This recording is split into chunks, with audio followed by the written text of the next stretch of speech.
Praise the lord. ದೇವರ ಪರಿಶುದ್ಧ ನಾಮಕ್ಕೆ ಸ್ತೋತ್ರವಾಗಲಿ. ನಿಮ್ಮೆಲ್ಲರಿಗೂ ಕರ್ತನಾದ ಯೇಸು ಕ್ರಿಸ್ತನ ನಾಮದಲ್ಲಿ ನನ್ನ ಪ್ರೀತಿಯ ವಂದನೆಗಳನ್ನು ನಾನು ತಿಳಿಯಪಡಿಸ್ತೇನೆ. ತಿರುಗೊಮ್ಮೆ ಸತ್ಯಧ್ವನಿ ಎಂಬಂಥ ಈ ಕಾರ್ಯಕ್ರಮಕ್ಕೆ ನಿಮ್ಮೆಲ್ಲರನ್ನು ಯೇಸು ಕ್ರಿಸ್ತನ ನಾಮದಲ್ಲಿ ಪ್ರೀತಿಯಿಂದ ನಾನು ಆಹ್ವಾನಿಸುತ್ತೇನೆ. ಈ ಕಾರ್ಯಕ್ರಮ end time full gospel harvesters India Udupi ಮತ್ತು ಮಂಗಳೂರು ಸಭೆಗಳ ವತಿಯಿಂದ ಪ್ರಸಾರವಾಗುವಂಥದ್ದಾಗಿರ್ತದೆ. ಈ ನಮ್ಮ ಸಂದೇಶಗಳು ನಿಮಗೆ ಹೆಚ್ಚಾಗಿ ಲಭ್ಯವಾಗಬೇಕಾದಲ್ಲಿ ಪಾಸ್ಟರ್ ಪಾಲ್ ಪ್ರವೀಣ್ ಎಂಬಂಥ ಫೇಸ್ಬುಕ್ ಪೇಜ್ ಇದೆ ಮತ್ತು ಯೂಟ್ಯೂಬ್ ಚಾನಲ್ ಇದೆ. ನೀವು ಯೂಟ್ಯೂಬ್ ಚಾನಲನ್ನು ಸಬ್ಸ್ಕ್ರೈಬ್ ಮಾಡಿ, ಫೇಸ್ಬುಕ್ ಪೇಜನ್ನು ಲೈಕ್ ಮಾಡಿ, ಫಾಲೋ ಮಾಡುವಂಥದ್ದಾದರೆ ನಮ್ಮ ಸಭೆಯಿಂದ ಪ್ರಸಾರವಾಗುವಂಥ ಸಂದೇಶಗಳು ನಿಮಗೆ ಹೆಚ್ಚಾಗಿ ದೊರಕುವಂಥವಾಗಿರ್ತವೆ. ಅಷ್ಟು ಮಾತ್ರವಲ್ಲ, ನಿಮಗೆ ಏನಾದರೂ ಪ್ರಾರ್ಥನಾ ಸಹಾಯ, ದೇವರ ವಾಕ್ಯ ಸಂಬಂಧಪಟ್ಟ ಆಲೋಚನೆಗಳು ಬೇಕಾದಲ್ಲಿ TV ಪರದೆ ಮೇಲೆ ಕಾಣ್ತಿರುವಂಥ ಫೋನ್ ನಂಬರನ್ನು ನೀವು ಸಂಪರ್ಕಿಸಬಹುದು. ಖಂಡಿತವಾಗಿ ದೇವರ ಆತ್ಮನ ಸಹಾಯದಿಂದ ನಿಮಗೆ ಆದಷ್ಟು ಸಹಾಯ ಮಾಡಲಿಕ್ಕೆ ನಾವು ಸಿದ್ಧರಿದ್ದೇವೆ ಎಂಬುದನ್ನು ಹೇಳಲಿಕ್ಕೆ ನಾನು ಇಷ್ಟಪಡ್ತೇನೆ. ಹಲ್ಲೆಲೂಯಾ. ದೇವರ ನಾಮಕ್ಕೆ ಸ್ತೋತ್ರವಾಗಲಿ. ದೇವರ ವಾಕ್ಯವನ್ನು ಧ್ಯಾನ ಮಾಡೋಣ. ಈ ವಾರದ ಪ್ರಾರಂಭದಿಂದ ಸತ್ಯಧ್ವನಿ ಪ್ರೋಗ್ರಾಮಲ್ಲಿ ಯೆಶಾಯ ಪ್ರವಾದನ ಗ್ರಂಥ 43:18-19 ನಾವು ಓದಿಕೊಳ್ಳೋಣ. ಆ ಯೆಹೋವನು ಹೀಗನ್ನುತ್ತಾನೆ, ಹಳೆಯ ಸಂಗತಿಗಳನ್ನು ಜ್ಞಾಪಕಕ್ಕೆ ತಂದುಕೊಳ್ಳಬೇಡಿರಿ, ಪುರಾತನ ಕಾರ್ಯಗಳನ್ನು ಮರೆತು ಬಿಡಿರಿ. ಇಗೋ, ಹೊಸ ಕಾರ್ಯವನ್ನು ಮಾಡುವೆನು, ಈಗ ತಲೆದೂರುತ್ತಲಿದೆ, ನಿಮಗೆ ಕಾಣುವುದಿಲ್ಲವೋ? ನಾನು ಅರಣ್ಯದಲ್ಲಿ ಮಾರ್ಗಗಳನ್ನು ಏರ್ಪಡಿಸಿ ಅಡವಿಯಲ್ಲಿ ನದಿಗಳನ್ನು ಹರಿಸುವೆನು. Praise the lord. ಇಲ್ಲಿ ಈ ವಾಕ್ಯದಿಂದ ಕಳೆದ ತಿಂಗಳಲ್ಲಿ ಸತ್ಯಧ್ವನಿ ಪ್ರೋಗ್ರಾಮಲ್ಲಿ ದೇವರ ವಾಕ್ಯವನ್ನು ಧ್ಯಾನ ಮಾಡಿದೆವು. ದೇವರಿಗೆ ನಮ್ಮ ವಿಷಯವಾಗಿ ಉನ್ನತವಾದ ಆಲೋಚನೆಗಳು ಇರುವಂಥವಾಗಿದ್ದಾವೆ. ನಮಗೋಸ್ಕರ ಉನ್ನತವಾದ ವಾಗ್ದಾನಗಳನ್ನು ಕರ್ತನು ಮಾಡಿರುವಂಥ ಆತನಾಗಿದ್ದಾನೆ. ಕ್ರಿಸ್ತನಲ್ಲಿ ದೇವರು ನಮ್ಮನ್ನು ಅತ್ಯುತ್ತಮ ಸ್ಥಿತಿಗೆ ಆತ್ಮಿಕವಾಗಿ ತಂದಿರುವಂಥ ಆತನೂ ಆಗಿದ್ದಾನೆ. ಹಲ್ಲೆಲೂಯಾ. ದೇವರ ವಾಕ್ಯ ಹೇಳ್ತದೆ, ಕ್ರಿಸ್ತನಲ್ಲಿ ಎಲ್ಲ ಆಶೀರ್ವಾದಗಳಿಂದ ದೇವರು ನಮ್ಮನ್ನು ಆಶೀರ್ವಾದ ಮಾಡಿದ್ದಾನೆಂಬುದಾಗಿ. ಜೀವಕ್ಕೂ ಭಕ್ತಿಗೂ ಬೇಕಾದ ಎಲ್ಲವನ್ನು ಕ್ರಿಸ್ತನಲ್ಲಿ ನಮಗೆ ದೊರಕಿದ್ದಾವೆ ಎಂಬುದಾಗಿ ಸಹ ಸತ್ಯವೇದ ಹೇಳುವಂಥದ್ದಾಗಿರ್ತದೆ. ದೇವರ ಕಡೆಯಿಂದ ನಮ್ಮ ಜೀವಿತದಲ್ಲಿ ದೇವರು ಏನೆಲ್ಲ ಮಾಡಬೇಕು ಅದೆಲ್ಲವನ್ನು ಆತನು ಮಾಡಿ ಮುಗಿಸಿರುವಂಥ ಆತನಾಗಿದ್ದಾನೆ. ಬಟ್ ಆಗಿದ್ದಾಗ್ಯೂ ಸಹ ನಮ್ಮ ಜೀವಿತ ಅನುಭವದಲ್ಲಿ ದೇವರ ವಾಗ್ದಾನಗಳು ನಿಜವಾಗ ನೆರವೇರಬೇಕಂದರೂ ಕ್ರಿಸ್ತನಲ್ಲಿ ದೇವರು ಅನುಗ್ರಹಿಸಿರುವಂಥ ಆಶೀರ್ವಾದಗಳು ನಮ್ಮ ಜೀವನದಲ್ಲಿ ಕಾಣಬೇಕಾದರೂ ಏನು ಮಾಡಬೇಕು, ಹೇಗೆ ನಾವು ದೇವರೊಂದಿಗೆ ನಡೆಯಬೇಕು ಎಂಬುದನ್ನು ನಾವು ಅರ್ಥ ಮಾಡಿಕೊಳ್ಳಬೇಕಾಗಿರ್ತದೆ. ಹಲ್ಲೆಲೂಯಾ. ನಾವು ಅನೇಕ ಸಾರಿ ಯೇಸುಸ್ವಾಮಿ ನಂಬುತ್ತೇವೆ, ದೇವರ ನಂಬುವವರಾಗಿರ್ತೇವೆ, ದೀಕ್ಷಾಸ್ನಾನ ಮಾಡಿಸಿಕೊಂಡಿರ್ತೇವೆ, ಸಭೆಗೆ ಹೋಗುವಂಥವರಾಗಿರ್ತೇವೆ, ದೇವರ ವಾಕ್ಯ ಓದ್ತೇವೆ, ಕೇಳ್ತೇವೆ, ಪ್ರಾರ್ಥನೆಗಳನ್ನು ಮಾಡ್ತೇವೆ. ಹೀಗಿದ್ದಾಗ್ಯೂ ಸಹ ನಮಗೆ ಹೇಗೆ ದೇವರೊಂದಿಗೆ ನಡೆಯಬೇಕು ಎಂಬುದಾಗಿ ನಾವು ಸರಿಯಾಗಿ ನಾವು ತಿಳ್ಕೊಂಡಿರುವಂಥವರು ಆಗಿರುವುದಿಲ್ಲ. ನಾವು ನೋಡ್ತೇವೆ, ದೇವರ ವಾಕ್ಯವನ್ನು ಕೇಳಿ ಅದನ್ನು ತಿಳ್ಕೊಂಡವನು 30ರಷ್ಟಾಗಲಿ 60ರಷ್ಟಾಗಲಿ 100ರಷ್ಟಾಗಲಿ ಫಲ ಕೊಡ್ತಾನೆಂಬುದಾಗಿ ಸತ್ಯವೇದ ಹೇಳುವಂಥದ್ದಾಗಿರ್ತದೆ. ಹಾಗಾದರೆ ದೇವರ ವಾಕ್ಯವನ್ನು ಕೇಳಬೇಕು, ತಿಳ್ಕೊಳ್ಳಬೇಕು, ವಾಕ್ಯವು ಏನು ಹೇಳ್ತೈತೆ ಎಂಬುದಾಗಿ. ಈ ಭಾಗದಲ್ಲಿ ಸಹ ನಾವು ನೋಡ್ತೇವೆ, ದೇವರು ಕ್ರಿಸ್ತನಲ್ಲಿ ಮಾಡಿರುವಂಥ ಆಶೀರ್ವಾದಗಳು, ದೇವರಿಗೆ ನಮ್ಮ ಮೇಲಿರುವಂಥ ಉನ್ನತವಾದ ಆಲೋಚನೆಗಳು, ದೇವರ ಸತ್ಯವೇದದಲ್ಲಿ ಕಾಣುವಂಥ ವಾಗ್ದಾನಗಳು, ನಮಗೇನು ಮಾಡ್ತೇನೆ ಎಂಬುದಾಗಿ ದೇವರು ಹೇಳಿದ ವಾಗ್ದಾನಗಳು ನಮ್ಮ ಜೀವನದಲ್ಲಿ ನೆರವೇರಬೇಕಾದರೆ ಇಲ್ಲಿ ಸಹ ದೇವರ ವಾಕ್ಯ ನಾವು ಹೇಗೆ ದೇವರೊಂದಿಗೆ ನಡೆಯಬೇಕು ಎಂಬುದನ್ನು ಹೇಳಿಕೊಡುವಂಥದ್ದಾಗಿರುತ್ತೆ. ಇದಕ್ಕೆ ನಾವು ಗಮನ ಕೊಡಬೇಕು, ಇದಕ್ಕೆ ನಾವು ಲಕ್ಷ್ಯ ಕೊಡುವಂಥವರಾಗಿರಬೇಕು. ಇಲ್ಲಿ ಹೀಗೆ ಬರೆಯಲ್ಪಟ್ಟಿದೆ 18ನೇ ವಚನ, ಆ ಯೆಹೋವನು ಹೀಗನ್ನುತ್ತಾನೆ. ಆ ಯೆಹೋವನು ಅಂತ ಹೇಳುವಾಗ ಮೇಲೆ ಕರ್ತನಾದ ದೇವರು, ಸೃಷ್ಟಿಕರ್ತನಾದ ಯೆಹೋವ ದೇವರು ಏನೆಲ್ಲ ತನ್ನನ್ನು ನಂಬಿರುವ ಮಕ್ಕಳಿಗಾಗಿ ಎಂತೆಂಥ ಅದ್ಭುತಗಳನ್ನು, ಅಸಾಧ್ಯವಾದ ಸಂಗತಿಗಳನ್ನು ಸಾಧ್ಯ ಮಾಡಿರುವಂಥ ಅದ್ಭುತಗಳ ಕುರಿತು ಈ ಮೇಲೆ ಬರೆಯಲ್ಪಟ್ಟಿರುವಂಥದ್ದಾಗಿದೆ.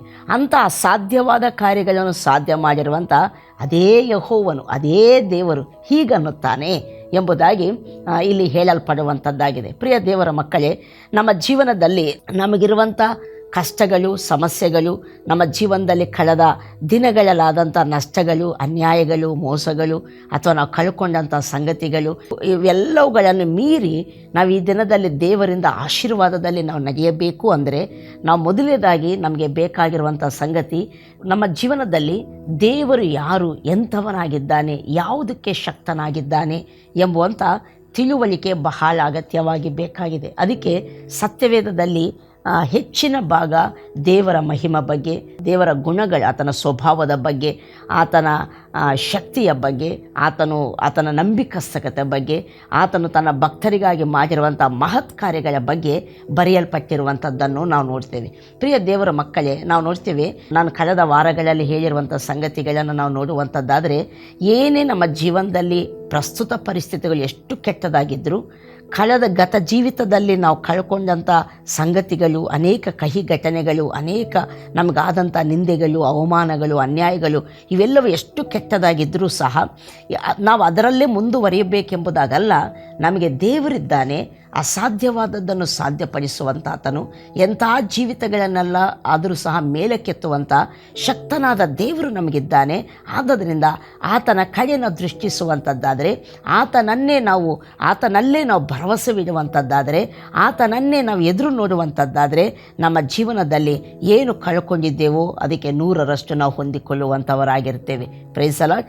ಎಲ್ಲಿ ಅವಮಾನ, ನಿಂದೆ ನಮಗೆ ಆಗಿರ್ತೈತೋ ಅದೇ ಸ್ಥಳದಲ್ಲಿ ಸ್ತೋತ್ರ, ಕೀರ್ತಿಗಳು ಉಂಟಾಗುವಂಥವಾಗಿರ್ತವೆ. ಹಲ್ಲೆಲೂಯಾ. ನಮ್ಮ ಜೀವಿತ ಇದ್ದ ಹಾಗೆ ಇರುವುದೇ ಇಲ್ಲ. ಹಲ್ಲೆಲೂಯಾ. ನಮ್ಮ ಜೀವಿತ ಏನು ಡಿಸ್ಅಡ್ವಾಂಟೇಜಲ್ಲಿ ಹೋಗಿರ್ತೈತೋ ಅದು ಹಾಗೆ ಮುಂದುವರಿಯುವುದಿಲ್ಲ. ನಾವು ದೇವರ ಕಡೆ ನೋಡುವಂಥದ್ದಾದರೆ, ದೇವರನ್ನು ನಂಬುವಂಥದ್ದಾದರೆ, ದೇವರನ್ನು ಆಶ್ರಯಿಸಿಕೊಳ್ಳುವಂಥದ್ದಾದರೆ, ದೇವರ ಮಹತ್ ಕಾರ್ಯಗಳನ್ನು ನಮ್ಮ ಜೀವನದಲ್ಲಿ ನಾವು ನೋಡ್ತೇವೆ. ನಾವು ಆಶೀರ್ವಾದಕ್ಕೆ ಹಾದಿ ಹೋಗುವಂಥವರು ನಾವು ಆಗಿರ್ತೇವೆ. ಆದ್ದರಿಂದ ಇಲ್ಲಿ ನಾವು ನೋಡ್ತೇವೆ, ಹಳೆಯ ಸಂಗತಿಗಳನ್ನು ಜ್ಞಾಪಕ ಮಾಡಿಕೊಳ್ಳಬೇಡ್ರಿ, ಪುರಾತನ ಸಂಗತಿಗಳನ್ನು ಮರೆತು ಬಿಡಿರಿ ಎಂಬುದಾಗಿ ಹೇಳುವಂಥ ಮಾತುಗಳನ್ನು ನಾವು ನೋಡ್ತಾ ಬರ್ತೇವೆ.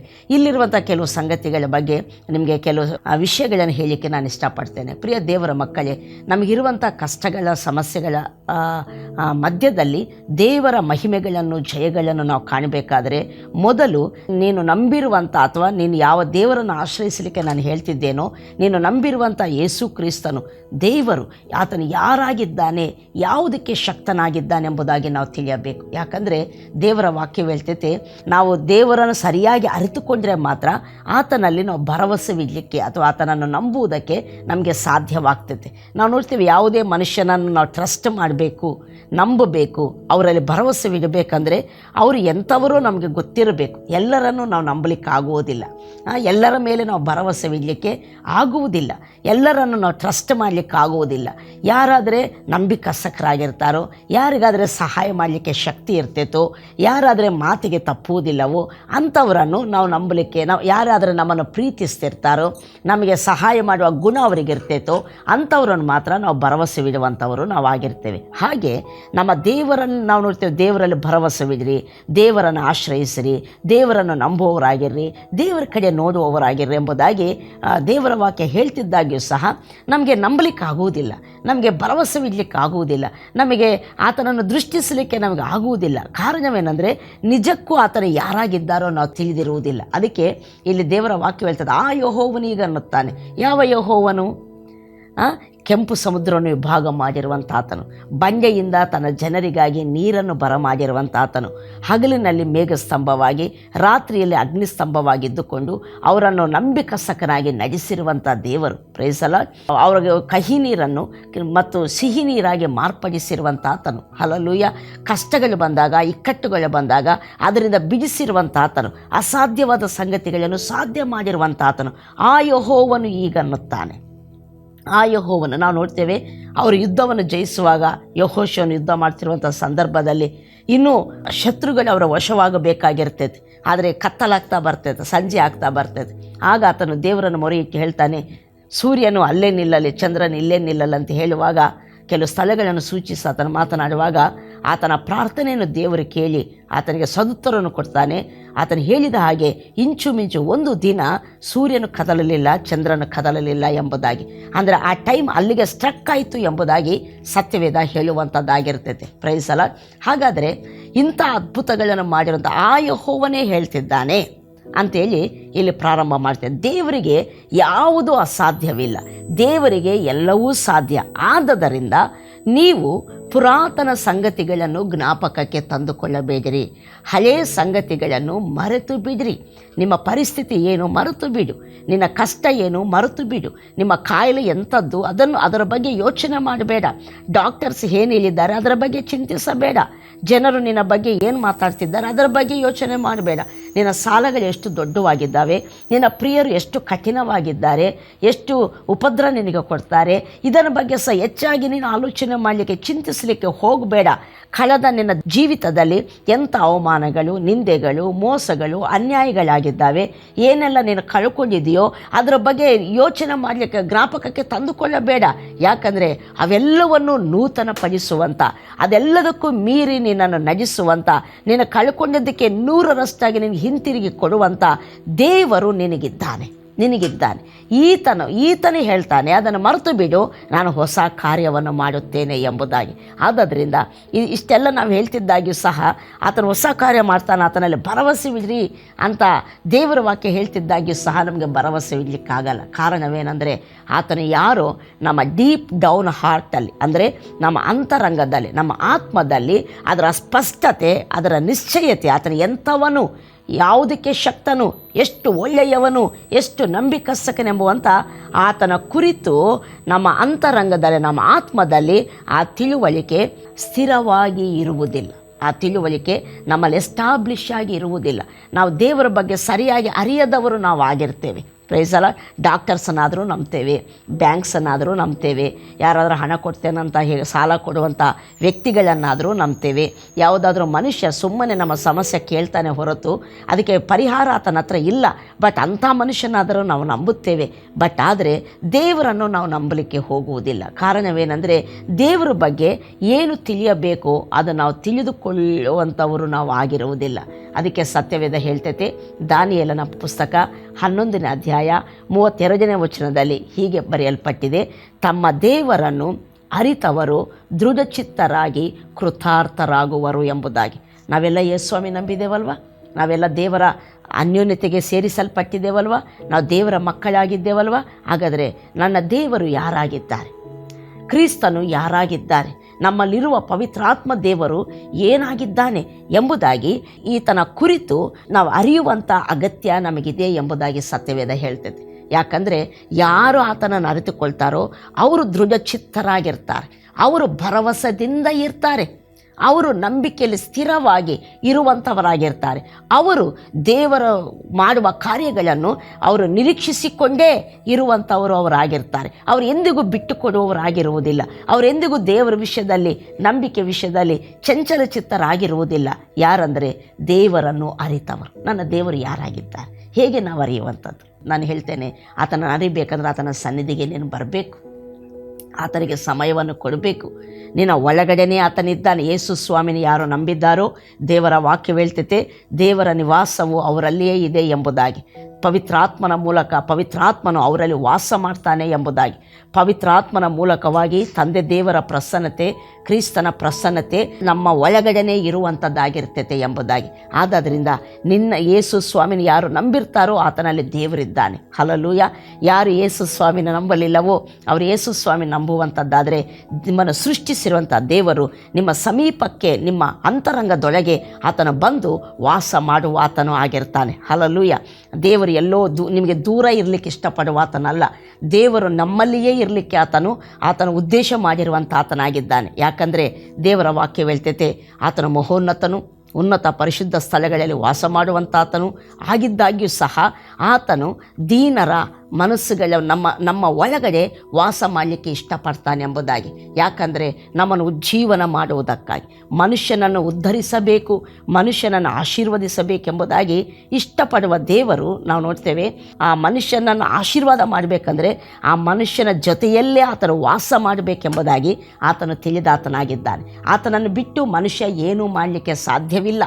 ಆದ್ದರಿಂದ ದೇವರು ದೂರವಾಗಿರುವಂಥದ್ದಾದರೆ ನಿಜ ಮನುಷ್ಯ ಸೋತು ಹೋಗುವ ಆತನಾಗಿರ್ತಾನೆ ಈ ಜೀವನದಲ್ಲಿ. ಬಟ್ ಆದರೆ ಅದಕ್ಕಾಗಿ ದೇವರು ಮನುಷ್ಯನ ಒಳಗಡೆಯೇ ವಾಸ ಮಾಡಲಿಕ್ಕೆ ಆತನಿಗೆ ಇಷ್ಟಪಡ್ತಾನೆ.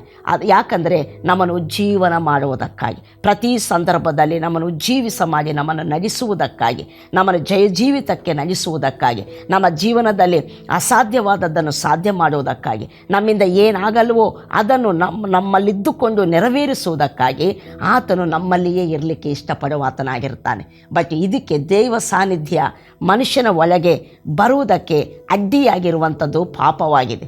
ಮನುಷ್ಯ ಪಾಪ ಮಾಡಿದ್ದಾನೆ, ಮನುಷ್ಯ ಪಾಪಿಯಾಗಿದ್ದಾನೆ. ಆದ್ದರಿಂದ ದೇವರು, ಪರಿಶುದ್ಧನಾದ ದೇವರು ಪಾಪಿಯಾದ ಮನುಷ್ಯನಲ್ಲಿ ವಾಸ ಮಾಡಲು ಅಸಾಧ್ಯವಾಗ್ತದೆ. ಆದ್ದರಿಂದಲೇ ದೇವರೇ ಅದಕ್ಕೆ ಸಹ ಆತನೇ ಪರಿಹಾರವನ್ನು ಮಾಡಿರುವಂಥ ಆತನಾಗಿದ್ದಾನೆ. ಹೇಗೆಂದರೆ ನಮ್ಮ ಪಾಪ ಪರಿಹಾರ ಮಾಡುವುದಕ್ಕಾಗಿಯೇ ದೇವರಾಗಿರುವಂಥ ಆತನೇ ಮನುಷ್ಯನಾಗಿ ಈ ಲೋಕಕ್ಕೆ ಇಳಿದು ಬಂದಿರುವಂಥ ಆತನಾಗಿದ್ದಾನೆ. ಆತನೇ ಯೇಸು ಕ್ರಿಸ್ತನೆಂಬುದಾಗಿ ಲೋಕದಲ್ಲಿ ಕರೆಯಲ್ಪಟ್ಟಿದ್ದಾನೆ.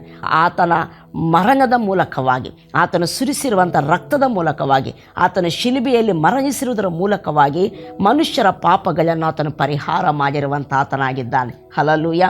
ಆದ್ದರಿಂದ ಆ ಕ್ರಿಸ್ತನು ಪಾಪ ಪರಿಹಾರವನ್ನು ಮಾಡಿರುವುದರಿಂದ ಯಾರಾದರೆ ಆತನಲ್ಲಿ ನಂಬಿಕೆ ಇಡ್ತಾರೋ ದೇವರ ವಾಕ್ಯ ಹೇಳ್ತೈತೆ ಅವರ ಪಾಪಗಳು ಪರಿಹಾರವಾಗಿ ಅವರಿಗೆ ಬಿಡುಗಡೆ ಆಗುವುದು ಎಂಬುದಾಗಿ. Praise the lord. ಆದ್ದರಿಂದ ಯಾರಾದರೆ ಯೇಸು ಕ್ರಿಸ್ತನು ನನ್ನ ಪಾಪ ಪರಿಹಾರಕ್ಕಾಗಿ ಆತನು ಶಿಲುಬೆಯಲ್ಲಿ ತನ್ನ ಪರಿಶುದ್ಧ ರಕ್ತವನ್ನು ಸುರಿಸಿದ್ದಾನೆ, ಆತನು ಪ್ರಾಣವನ್ನು ಕೊಟ್ಟಿದ್ದಾನೆ ಎಂಬುದಾಗಿ ಯಾರಾದರೆ ನಂಬುತ್ತಾರೋ ದೇವರ ವಾಕ್ಯ ಹೇಳ್ತೈತೆ ಅವರ ಪಾಪಗಳು ಪರಿಹಾರವಾಗುವುದು ಎಂಬುದಾಗಿ. ಅವರಲ್ಲಿ ದೇವರು ತಾನೇ ತನ್ನ ಆತ್ಮನ ಮೂಲಕ ಬಂದು ವಾಸ ಮಾಡುತ್ತಾನೆ ಎಂಬುದಾಗಿ. Praise the lord. ಹೀಗೆ ದೈವ ಸಾನ್ನಿಧ್ಯವು ಮನುಷ್ಯರಾದ ನಮ್ಮಲ್ಲಿಯೇ ಇರುವಂಥದ್ದಾಗಿರ್ತೈತೆ. ಈಗ ನಮ್ಮಲ್ಲಿರುವಂಥ ದೇವರನ್ನು ನಾವು ಅರಿಯುವಂಥದ್ದು ಬಹಳ ಅಗತ್ಯ. ನಾವು ಆತನು ಯಾರಾಗಿದ್ದಾರೆ ಎಂಬುದಾಗಿ ಆತನ ಕುರಿತಾದ ಸತ್ಯಗಳನ್ನು ತಿಳಿಯುವಂಥದ್ದು ಬಹಳ ಅಗತ್ಯ. ಆತನನ್ನು ತಿಳಿಯಬೇಕಂದ್ರೆ ನೀನು ಆತನ ಸಮೀಪಕ್ಕೆ ಬರಬೇಕು ಎಂಬುದಾಗಿ ಸತ್ಯವೇದ ಹೇಳ್ತೈತೆ. Price the lord. ನಮಗೆ ಸಮಸ್ಯೆಗಳ ಬಗ್ಗೆ ಗೊತ್ತುಂಟು, ರೋಗಗಳ ಬಗ್ಗೆ ಗೊತ್ತುಂಟು, ಕಾಯಿಲೆಗಳ ಬಗ್ಗೆ ಗೊತ್ತುಂಟು, ಸಾಲಗಳ ಬಗ್ಗೆ ಗೊತ್ತುಂಟು, ನಾವು ಕಳ್ಕೊಂಡಂಥ ಸಂಗತಿಗಳ ಬಗ್ಗೆ ಗೊತ್ತುಂಟು, ನಮಗಾದ ಅವಮಾನಗಳ ಬಗ್ಗೆ ಗೊತ್ತುಂಟು, ಮೋಸ ಅನ್ಯಾಯಗಳ ಬಗ್ಗೆ ಗೊತ್ತುಂಟು, ಈ ಲೋಕದಲ್ಲಿ ಏನೆಲ್ಲ ನಡೀತೈತೆ ಎಲ್ಲ ಗೊತ್ತುಂಟು. ಮನುಷ್ಯರಿಂಥವರೇ, ಮನುಷ್ಯರ ಬಗ್ಗೆನೂ ನಮಗೆ ಗೊತ್ತುಂಟು. ಬಟ್ ಇದು ಯಾವ ತಿಳುವಳಿಕೆ ನಮ್ಮ ಜೀವನದಲ್ಲಿ ಜಯ ಜೀವಿತವನ್ನಾಗಲಿ ಆಶೀರ್ವಾದ ಭರಿತ ಜೀವಿತವನ್ನಾಗಲಿ ನಮಗೆ ಕೊಡಲಿಕ್ಕೆ ಸಾಧ್ಯವಿಲ್ಲ, ಅಥವಾ ನಿತ್ಯ ಜೀವವನ್ನಾದರೆ ಕೊಡಲಿಕ್ಕೆ ಸಾಧ್ಯವಿಲ್ಲ. ಬಟ್ ಆದರೆ ಯಾವಾಗಾದರೆ ನಮ್ಮನ್ನು ಸೃಷ್ಟಿಸಿರುವಂಥ, ನಮ್ಮನ್ನು ಎಷ್ಟೋ ಹೆಚ್ಚಾಗಿ ಪ್ರೀತಿ ಮಾಡ್ತಿರುವಂಥ, ಕ್ರಿಸ್ತನಲ್ಲಿ ನಂಬಿಕಿಟ್ಟಂಥ, ನಮ್ಮಲ್ಲಿಯೇ ಬಂದು ವಾಸ ಮಾಡ್ತಿರುವಂಥ ಆತನನ್ನು ನಾವು ತಿಳಿಯುವಂಥದ್ದಾದರೆ ನಾವು ಕೃತಾರ್ಥರಾಗ್ತೇವೆ ಎಂಬುದಾಗಿ ಸತ್ಯವೇದ ಹೇಳ್ತೈತೆ. ನಾವು ಓದಿದ್ದೇವಲ್ವ, ದಾನಿಯೇಲ 11ನೇ ಅಧ್ಯಾಯ 32ನೇ ವಚನ. ತಮ್ಮ ದೇವರನ್ನು ಅರಿತವರು ದೃಢಚಿತ್ತರಾಗಿ ಕೃತಾರ್ಥರಾಗುವರು. ನೀನು ದೇವರನ್ನು ಅರಿತರೆ ನಿನ್ನಲ್ಲಿ ದೃಢಚಿತ್ತ ಉಂಟಾಗ್ತೈತೆ, ಸ್ಥಿರ ನಂಬಿಕೆ ಉಂಟಾಗ್ತೈತೆ, ಸ್ಥಿರ ಮನಸ್ಸು ನಿನ್ನಲ್ಲಿ ಉಂಟಾಗ್ತೈತಿ. ಅದರ ಮೂಲಕ ಕೃತಾರ್ಥತೆ ಎಂಬುದು ನಿನ್ನ ಜೀವನದಲ್ಲಿ ಬರುವಂಥದ್ದಾಗಿರ್ತೈತಿ. ಅದಕ್ಕೆ ದೇವರನ್ನು ಅರಿಯುವಂಥದ್ದು ಬಹಳ ಮುಖ್ಯ. ಆದ್ದರಿಂದ ದೇವರಲ್ಲಿ ಭರವಸೆ ಇಡಬೇಕು ಅಂದರೆ ದೇವರನ್ನು ಅರಿಯುವಂಥದ್ದು ಅಗತ್ಯ. ಆತನನ್ನು ತಿಳಿಯದೆ ಆತನಲ್ಲಿ ಭರವಸೆ ಇಡಲಿಕ್ಕೆ ಚಾನ್ಸ್ ಇಲ್ಲ. ಅನೇಕ ಸಾರಿ ಆತನ ಬಗ್ಗೆ ನಮಗೆ ಆತನಿಂದ ಹೌದು ದೇವರಂದರೆ ದೊಡ್ಡವನು, ದೇವರಂದರೆ ಸರ್ವಶಕ್ತನು, ದೇವರಂದರೆ ಒಳ್ಳೆಯವನು, ಇಷ್ಟು ಗೊತ್ತಿರ್ತೈತೆ. ಅದು ನಮ್ಮ ಆತ್ಮ ಅರಿಯಬೇಕಾಗಿದೆ. ನಮ್ಮ ಮೈಂಡ್ ಅರ್ತಿರ್ತೈತೆ, ನಮ್ಮ ಬಾಯಿ ಮಾತನಾಡ್ತಾ ಇರ್ತೈತೆ, ನಮ್ಮ ಅಂತರಂಗಕ್ಕೆ ಅದರ ತಿಳುವಳಿಕೆ ಇರುವುದಿಲ್ಲ. ಆದ್ದರಿಂದಲೇ ನಂಬಿಕೆಯಲ್ಲಿ ನಮ್ಮ ಮನಸ್ಸು ಸ್ಥಿರವಾಗಿ ಇರುವುದಿಲ್ಲ. ದೇವರನ್ನು ನಂಬುವುದರಲ್ಲಿ ನಮ್ಮ ಮನಸ್ಸು ಸ್ಥಿರವಾಗಿ ಇರುವುದಿಲ್ಲ. ಆದ್ದರಿಂದ ನಮ್ಮ ಅಂತರಂಗ ಆತನನ್ನು ಅರಿಯಬೇಕಂದ್ರೆ ನಮ್ಮ ಅಂತರಂಗ ಆತನ ಸಮೀಪಕ್ಕೆ ಬರಬೇಕು. ನಮ್ಮಲ್ಲಿಯೇ ಇರುವಂಥ ಆತನನ್ನು ನಮ್ಮ ಅಂತರಂಗ ಸಮೀಪಿಸಬೇಕಾಗ್ತದೆ. Price the lord. ಅದಕ್ಕೆ ನಾವು ಆತನನ್ನು ಅರಿಯಬೇಕಂದ್ರೆ ನಾವು ಆತನ ಸನ್ನಿಧಿಗೆ ಬರಬೇಕು. ಅದರ ಅರ್ಥ ಆತನ ಸನ್ನಿಧಿಗೆ ಬರುವಂಥದ್ದಂದರೆ ನೀನು ಕರ್ತನ ಸಮ್ಮುಖದಲ್ಲಿ ಕೂತ್ಕೊಳ್ಬೇಕು. ಸ್ವಾಮಿ, ದೇವರ ವಾಕ್ಯ ಹೇಳ್ತೈತೆ ಆತನನ್ನು ಕರೆಯುವಾಗ ಆತನಲ್ಲಿರ್ತಾನೆ ಎಂಬುದಾಗಿ. ದೇವಾ, ತಂದೆ, ಯೇಸುವೆ ಎಂಬುದಾಗಿ ನಾವು ಕರೆಯುವಾಗ ದೇವರ ವಾಕ್ಯ ಹೇಳ್ತೈತೆ ಆತನು ಈಗೋ ಇದ್ದೇನೆ ಎಂಬುದಾಗಿ. ಆತನು ಇರುವ ಆತನು ನಿನ್ನ ಹತ್ರನೇ ಇರುವಂಥ ಆತನಾಗಿರ್ತಾನೆ. ಹಾಗೆ ಕರೆಯುವುದರಿಂದ ಆತನ ಸನ್ನಿಧಿಯನ್ನು ನೀನು ಸಮೀಪಿಸುವಂಥ ವ್ಯಕ್ತಿಯಾಗಿರ್ತೀಯ. Praise the lord. ಆತನನ್ನು ಕೇಳಬೇಕು, ಸ್ವಾಮಿ ನಿನ್ನ ಕುರಿತು ನನಗೆ ತಿಳುವಳಿಕೆಯನ್ನು ಕೊಡು. ನೀನು ಯಾರಾಗಿದ್ದಿ, ಏನಾಗಿದ್ದಿ, ನನ್ನನ್ನು ಎಷ್ಟು ಪ್ರೀತಿ ಮಾಡ್ತಿದ್ದಿ, ನನಗಾಗಿ ಏನು ಸಿದ್ಧ ಮಾಡಿದ್ದಿ ಸ್ವಾಮಿ, ನಿನ್ನ ಕುರಿತು ನನಗೆ ತಿಳಿಯಪಡಿಸು ಎಂಬುದಾಗಿ ಆತನನ್ನು ತಿಳಿಯುವಂಥ ಆಸೆಯಿಂದ ಆತನನ್ನು ಕೇಳಿಕೊಳ್ಳುವಂಥದ್ದಾದರೆ ದೇವರು ತಾನು ಯಾರಾಗಿದ್ದಾನೋ, ತಾನು ನಮಗೆ ಏನಾಗಿದ್ದಾನೋ, ತಾನು ನಮಗೇನು ಮಾಡಬಲ್ಲನೋ ಆತನ ಕುರಿತಾದ ಸತ್ಯಾರ್ಥಗಳನ್ನು ತನ್ನ ಆತ್ಮನ ಮೂಲಕ ನಮ್ಮ ಅಂತರಾತ್ಮಕ್ಕೆ ಆತನು ಅನುಗ್ರಹಿಸುವಂಥ ಆತನಾಗಿರ್ತಾನೆ. Praise the lord. ಹಲ್ಲೆಲೂಯಾ. ಆತನನ್ನು ಹುಡುಕುವವರಿಗೆ ಆತನು ಸಿಗುತ್ತಾನೆಂಬುದಾಗಿ ದೇವರ ವಾಕ್ಯ ಹೇಳ್ತೈತಲ್ವ, ಅದುವೇ ಇದಾಗಿದೆ. ನೀನು ಆತನನ್ನು ಹುಡುಕಬೇಕು. ಸ್ವಾಮಿ, ನಿನ್ನ ಬಗ್ಗೆ ನನಗೆ ನನ್ನ ಆತ್ಮಕ್ಕೆ ತಿಳುವಳಿಕೆಯನ್ನು ಕೊಡು. ನನ್ನ ಅಂತರಂಗಕ್ಕೆ ತಿಳುವಳಿಕೆಯನ್ನು ಕೊಡು. ನೀನು ಯಾರಾಗಿದೆಯೋ ನನಗೆ ಪ್ರಕಟ ಮಾಡಯ್ಯ ಸ್ವಾಮಿ. ನಿನ್ನ ಕುರಿತು ನಾನು ಅರಿಯುವಂತೆ ನನ್ನ ಕಣ್ಣುಗಳನ್ನು ತೆರೆ, ನನ್ನ ಮನೋನೇತ್ರಗಳನ್ನು ಬೆಳಗಿಸು ಎಂಬುದಾಗಿ ನಾವು ಪ್ರತಿಯೊಬ್ಬರೂ ಪ್ರಾರ್ಥಿಸಬೇಕು. ಪ್ರತಿನಿತ್ಯ ಆತನ ಯಾರೋ ತಿಳಿಯುವಂಥ ಆಸೆಯಿಂದ ಆತನನ್ನು ಸಮೀಪಿಸಬೇಕು. ದೇವರ ವಾಕ್ಯ ಹೇಳ್ತೈತೆ, ಯಾರು ಕೇಳ್ತಾರೋ ಅವರಿಗೆ ಕೊಡಲ್ಪಡ್ತೈತೆ, ಯಾರು ಹುಡುಕುತ್ತಾರೋ ಅವರಿಗೆ ಸಿಗುತ್ತದೆ, ಯಾರು ತಟ್ಟುತ್ತಾರೋ ಅವರಿಗೆ ತೆರೆಯಲ್ಪಡ್ತೈತೆ ಎಂಬುದಾಗಿ. ನೀನು ಆತನನ್ನು ಅರಿಯಲು, ಆತನನ್ನು ತಿಳಿಯಲು ನೀನು ಆತನನ್ನು ಹುಡುಕುವಂಥದ್ದಾದರೆ ಆತನು ತನ್ನನ್ನು ತಾನು ನಿನಗೆ ತನ್ನ ಆತ್ಮನ ಮೂಲಕ ಪ್ರಕಟ ಮಾಡಿಕೊಳ್ತಾನೆ. ನಿನ್ನ ಆತ್ಮಕ್ಕೆ, ನಿನ್ನ ಅಂತರಂಗಕ್ಕೆ ಆತನ ಕುರಿತಾದ ಸ್ಪಷ್ಟತೆ ಇರುವಂಥದ್ದಾಗಿರ್ತೈತೆ. ಲೋಕವೆಲ್ಲ ದೇವರು ಇಲ್ಲ ಅಂತ ಹೇಳ್ತಿದ್ದಾಗ್ಯೂ, ದೇವರು ಕೈ ಬಿಡ್ತಾನಂತ ಹೇಳ್ತಿದ್ದಾಗ್ಯೂ, ದೇವರು ಏನು ಮಾಡ್ತಾನೆ ಎಂಬುದಾಗಿ ಹೇಳ್ತಿದ್ದಾಗ್ಯೂ ನೀನು ಮಾತ್ರ ಹೇಳಬಲ್ಲೆ, ದೇವರು ಒಳ್ಳೆಯವನು, ದೇವರು ಎಂದಿಗೂ ಕೈ ಬಿಡುವುದಿಲ್ಲ, ದೇವರಿಗೆಲ್ಲವೂ ಸಾಧ್ಯ, ದೇವರಿಗೆ ಅಸಾಧ್ಯವಾದದ್ದು ಒಂದೂ ಇಲ್ಲ, ನಾನು ಆತನನ್ನೆಂಥ ಪರಿಸ್ಥಿತಿಯಲ್ಲಿ ಸಹ ಆತನಲ್ಲಿ ನಾನು ಭರವಸೆ ಇಡ್ತೇನೆ ಎಂಬುದಾಗಿ ನಿನಗೆ ಭರವಸೆವಿಡಲಿಕ್ಕೆ ಸಾಧ್ಯವಾಗ್ತೈತೆ.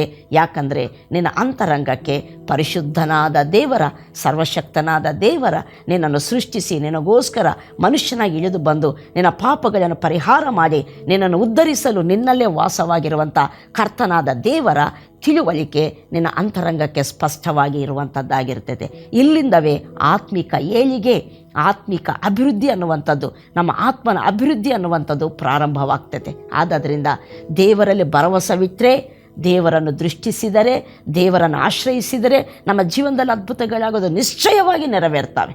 ಕಳೆದ ಸಾರಿ ಹನ್ನಳ ಜೀವಿತವನ್ನು ನಾನು ಹೇಳಿದೆ, ಯಬ್ಬೇಜನ ಜೀವಿತವನ್ನು ನಾನು ಹೇಳಿದೆ. ಹೀಗೆ ಸತ್ಯವೇದದಲ್ಲಿ ಅನೇಕ ವ್ಯಕ್ತಿಗಳಿದ್ದಾರೆ, ದೇವರಲ್ಲಿ ಭರವಸೆವಿಟ್ಟು ದೇವರನ್ನು ದೃಷ್ಟಿಸಿ ದೇವರನ್ನು ಆಶ್ರಯ ಮಾಡಿಕೊಂಡು ಮಹತ್ ಕಾರ್ಯಗಳನ್ನು ನೋಡಿದವರಿದ್ದಾರೆ. ಅದರಲ್ಲಿ ನಾವು ಒಂದಾಗಬೇಕು.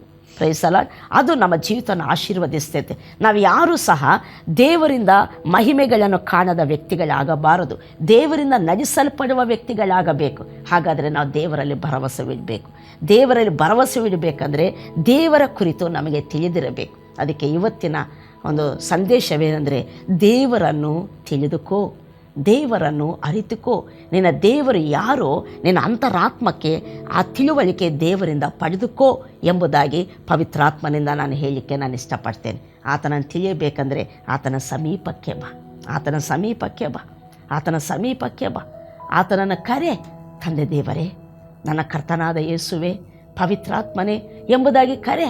ಕೇಳಿಕೋ ಸ್ವಾಮಿ, ನಿನ್ನ ಬಗ್ಗೆ ನನಗೆ ತಿಳುವಳಿಕೆಯನ್ನು ಕೊಡು, ನೀನು ಯಾರೋ ನನ್ನ ಅಂತರಂಗಕ್ಕೆ ಪ್ರಕಟ ಮಾಡು, ನನ್ನ ಮನೋನೇತ್ರಗಳನ್ನು ಬೆಳಗಿಸು, ನಿನ್ನ ವಿಷಯವಾದ ತಿಳುವಳಿಕೆಯನ್ನು ಕೊಡು, ತಿಳುಕೊಳ್ಳುವ ಜ್ಞಾನವುಳ್ಳ ಆತ್ಮನನ್ನು ಕೊಡು ಎಂಬುದಾಗಿ ನೀನು ಹೃದಯಪೂರ್ವಕವಾಗಿ ಪ್ರಾರ್ಥನೆ ಮಾಡು, ಹೃದಯಪೂರ್ವಕವಾಗಿ ಪ್ರಾರ್ಥನೆ ಮಾಡು.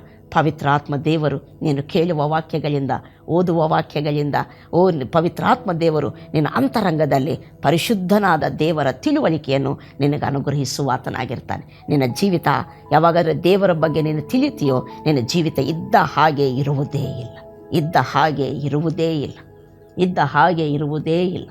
Price the lord. ಖಂಡಿತ ನೀನು ದೇವರ ಮಹಿಮೆಗಳನ್ನು ಕಾಣುವಂಥ ವ್ಯಕ್ತಿಯಾಗಿ ನೀನು ಬದಲಾಗುವಂಥ ವ್ಯಕ್ತಿಯಾಗಿರ್ತೀಯ. ಆದ್ದರಿಂದ ಆ ಯೆಹೋವನು, ಉದ್ಧರಿಸುವ ಯೆಹೋವನು, ಕಷ್ಟಗಳಿಂದ ಬಿಡಿಸುವ ಯೆಹೋವನು, ಸತ್ತವರನ್ನು ಬದುಕಿಸುವ ಯೆಹೋವನು, ಧೂಳಲ್ಲಿ ಬಿದ್ದವರನ್ನು ತಿಪ್ಪೆಯಿಂದ ಮೇಲೆ ಕೆತ್ತುವಂಥ ಯೆಹೋವನು ಯಾರಾಗಿದ್ದಾನೋ ನೀನು ತಿಳಿಯುವಂಥ ಅಗತ್ಯವಿದೆ. ಆತನ ಸನ್ನಿಧಿಗೆ ಬಾ, ಆತನನ್ನು ಕರೆ, ಆತನನ್ನು ಪ್ರಾರ್ಥಿಸು, ನನಗೆ ನಿನ್ನ ಬಗ್ಗೆ ತಿಳುವಳಿಕೆ ಕೊಡು ಎಂಬುದಾಗಿ.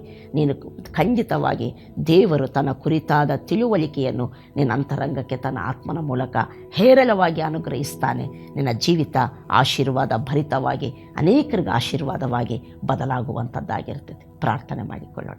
ಪ್ರೀತಿಯುಳ್ಳ ಪರಲೋಕದ ತಂದೆ ದೇವರೇ, ಯೇಸು ಕ್ರಿಸ್ತನ ನಾಮದಲ್ಲಿ ನಿಮಗೆ ಸ್ತುತಿ ಸ್ತೋತ್ರಗಳನ್ನು ನಾವು ಸಲ್ಲಿಸುತ್ತೇವೆ ಸ್ವಾಮಿ.